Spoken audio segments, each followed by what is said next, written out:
Hello students, देखो आज हम एक और गाउस के नियम के एप्लीकेशन के बारे में बात करने वाले हैं और वो है अपने पास में ठोस अचालक गोले के कारण से विद्युत क्षेत्र की तीव्रता। कल हमने चालक गोले के बारे में बात की थी और आज हम डिस्कस करने वाले हैं अचालक गोले के बारे में। तो अचालक गोले के बारे में शुरू करें उससे पहले एक विशेष बात इसके विषय में हमें याद होनी चाहिए और वो ये है कि जैसे ही हम किसी अचालक गोले को चार्ज देते हैं तो वो सारा का सारा चार्ज है उसके पूरे के पूरे आयतन में फैल जाता है। ध्यान देना, कल हमने चालक गोले की बात की थी तो वहाँ मैंने आपसे कहा था कि सारा का सारा चार्ज है वो कहाँ चला जाता है, उसकी सरफेस पे चला जाता है। खोखले गोले के लिए या चालक गोले के लिए हमने ऐसी बातें की थी। आज अपने पास में अचालक गोला है तो अचालक गोले के अंदर जब हम चार्ज देंगे तो सारा का सारा चार्ज है वो उसके आयतन में फैल जाएगा। ठीक है, तो मैंने मान लिया कि यहाँ हमने इसको क्यों आवेश दिया और क्यों आवेश देने से वो सारा का सारा इसके V आयतन में फैल गया है। इसका आयतन कितना अज्यूम कर लेते हैं, V है, V आयतन में वो फैल जाता है। तो सबसे पहले केस में हम बात कर रहे हैं अचालक गोले के बाहर। अचालक गोले के बाहर की स्थिति में स्मॉल r है वो कैपिटल R से बड़ा होगा और हम यहाँ बिंदु P ले लेते हैं जहाँ हमें विद्युत क्षेत्र की तीव्रता का मान निकालना है। ये सारी बातें आपको थ्योरेटिकल रूप से लिखनी होती हैं, ठीक है ना। तो हम ज़्यादा बोर्ड के ऊपर थोड़ी है वो नहीं लिखते हैं, इसलिए आप ये सब बातें लिख सकते हो।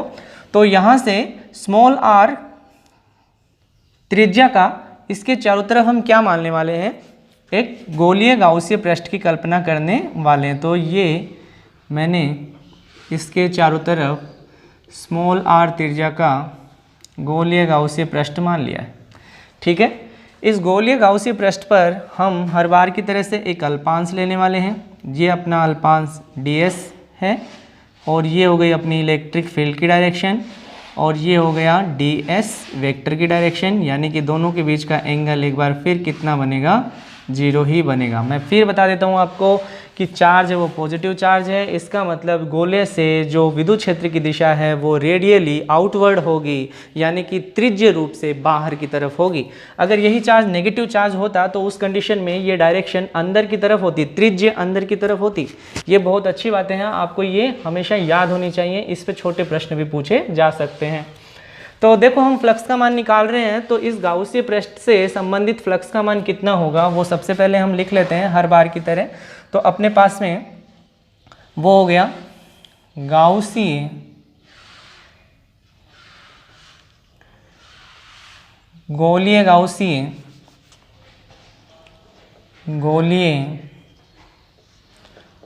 गाउसीय पृष्ठ से पारित विद्युत फ्लक्स और वो हो जाएगा phi equal to integral, close integral लेते हैं E vector dot ds vector. Dot हटाते हैं हम तो हमने लिया integral of s E vector का मॉडुलस इंटू ds वेक्टर का मॉडुलस इंटू कॉस थीटा, और थीटा यहाँ हमने कितना ले लिया है, 0 डिग्री। कॉस 0 का मान सबको याद है, कॉस 0 1 होता है, ठीक है। तो ये हो गया phi equal to integral of E ds। Electric field है वो कांस्टेंट है, क्यों, क्योंकि हम समान दूरी के ऊपर ले रहे हैं, सारे के सारे बिंदु हैं पूरे के पूरे सरफेस पे सेम डिस्टेंस पे होंगे, इसका मतलब वो कांस्टेंट होगा। तो मैं उसे बाहर निकाल देता हूँ। तो ये हो गया इंटीग्रल ऑफ ds। तो इंटीग्रल ऑफ ds की वैल्यू हमें चाहिए, है ना। तो इंटीग्रल ऑफ ds क्या हो जाएगा, इंटीग्रल ऑफ ds हो जाएगा संपूर्ण गाउसीय पृष्ठ का क्षेत्रफल, और संपूर्ण गोलीय गाउसीय पृष्ठ कैसा पृष्ठ है, गोलीय है, गोलीय गाउसीय पृष्ठ का क्षेत्रफल। और आपको गोले का पृष्ठीय क्षेत्रफल का सूत्र आना चाहिए, वो होता है 4 पाई r²। ध्यान देना, हम स्मॉल r त्रिज्या वाले गोले की बात कर रहे हैं तो उसके लिए हो जाएगा 4 पाई r²। और ये वाला मान मैं यहाँ पुट करता हूँ तो मेरे पास बन गया phi equal to E into 4 pi r²। इसको हम इक्वेशन 1 मान लेते हैं, ठीक है। अब बात चली गाउस के नियम की। तो देखो गाउस के नियम के अकॉर्डिंग बात करें तो गाउस के नियम से, गाउस का नियम सबको याद है, गाउस के नियम से और निर्गत फ्लक्स का मान होता है phi equal to Q upon epsilon naught. ठीक है, ये ले लिया हमने इक्वेशन 2। अच्छा, इक्वेशन 1 एंड 2 दोनों ही फाई का मान रिप्रेजेंट कर रहे हैं, हम दोनों का कंपैरिजन कर लेते हैं। तो ये बन गया अपने पास E 4 pi R square Q upon epsilon naught. तो ये बन गया E equal to Q upon 4 pi epsilon naught R square. ठीक है, अच्छा इसको हम ऐसे भी लिख सकते हैं के क्यू अपॉन आर स्क्वायर। ये सेम वैसे ही आया है जैसा कि हमने कल चालक गोले के लिए या खोखले गोले के लिए कहूँ या कहूँ गोलीय कोष के लिए निकाला था। ठीक है, इसका मतलब ये हुआ कि सारा का सारा चार्ज इस प्रकार से बिहेव कर रहा है कि वो गोले के सेंटर पे रखा हुआ हो, उसके केंद्र पे रखा हुआ हो। अगर हम इसे आयतन आवेश घनत्व के पदों में निकालना चाहते हैं तो हमें क्यू की वैल्यू उसके पदों में निकालनी पड़ेगी। हम मान लेते हैं कि यहाँ आयतन आवेश घनत्व कितना है, रो है। ठीक है, तो देखो आयतन आवेश घनत्व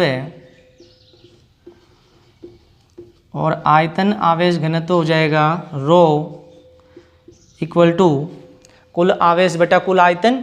तो कुल आवेश कितना है क्यों, और कुल आयतन मान लेते हैं कितना है v है। तो हम क्यू की जगह रख सकते हैं क्या, क्यू की जगह रखा जा सकता है Q equal to rho into V, और v का मान भी हमें मालूम है Q equal to rho into V का मान गोले का आयतन है, और गोले का आयतन हो गया 4/3 पाई आर क्यू। ठीक है, हम छोटे वाले गोले की बात कर रहे हैं तो मैंने कैपिटल आर रेडियस उसकी मानी है, तो ये हो गया 4/3 पाई आर क्यूब।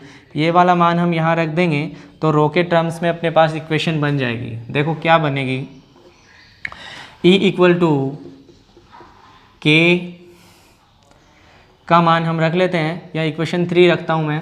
तो देखो Q का मान है अपने पास rho into 4/3 pi r cube upon 4 pi epsilon nought small r square.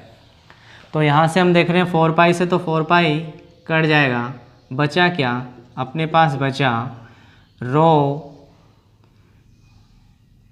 Capital R cube upon 3 नीचे आ गया 3 epsilon naught and small R का स्क्वायर। ये वैल्यू अपने पास आ जाएगी। इसको देता हूँ मैं नंबर 5।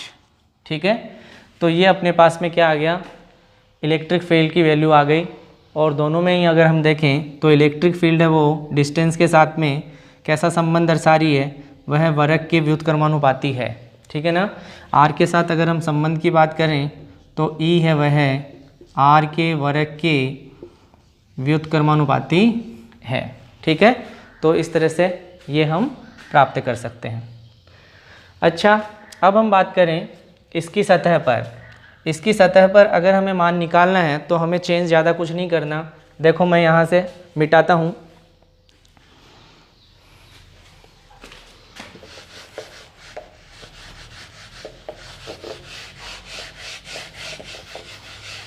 हम निकाल रहे हैं कहाँ, अचालक गोले की सतह पर। दूसरा केस बना लेते हैं, अचालक गोले की सतह पर या पृष्ठ पर, और सतह पर या पृष्ठ पर स्मॉल आर बराबर क्या हो जाएगा, कैपिटल आर हो जाएगा। तो उस कंडीशन में हम किसी भी इक्वेशन में स्मॉल आर की जगह कैपिटल आर रख लेते हैं। तो देखो क्या हुआ, तो इक्वेशन 3 और 4 से अगर हम देखें तो वो बनेगा, ये बना Q upon 4 pi epsilon naught R square. ठीक है, अगर हम इससे बनाएं तो वो बनेगा E इक्वल टू के क्यू अपॉन कैपिटल R का स्क्वायर। ठीक है, दो रूप बना लिए हमने। चलो नंबर भी डाल देता हूँ, इसको 6 मान लेता हूँ, इसको 7 मान लेता हूँ। अब हम बात करते हैं इक्वेशन 5 में अगर हम रखें तो देखो इक्वेशन 5 में रखेंगे तो ये हो गया रो आर क्यूब, ऊपर ऑलरेडी है, नीचे क्या बना 3 एप्सिलॉन नॉट, और स्मॉल आर की जगह हम क्या रख रहे हैं कैपिटल आर, इसका मतलब आर का स्क्वायर, और आर स्क्वायर से आर स्क्वायर कट रहा है यानी कि एक आर बचा। फाइनली अपने पास में क्या बचेगा, ई बराबर है रो आर अपॉन 3 एप्सिलॉन नॉट। ठीक है, तो ये वैल्यू अपने पास में कहाँ आ गई, सरफेस पे आ रही है। कहाँ आ रही है अपने पास ये वैल्यू, सरफेस पे आ रही है। ठीक है, अब हम बात करने वाले हैं गोले के अंदर की। ओके।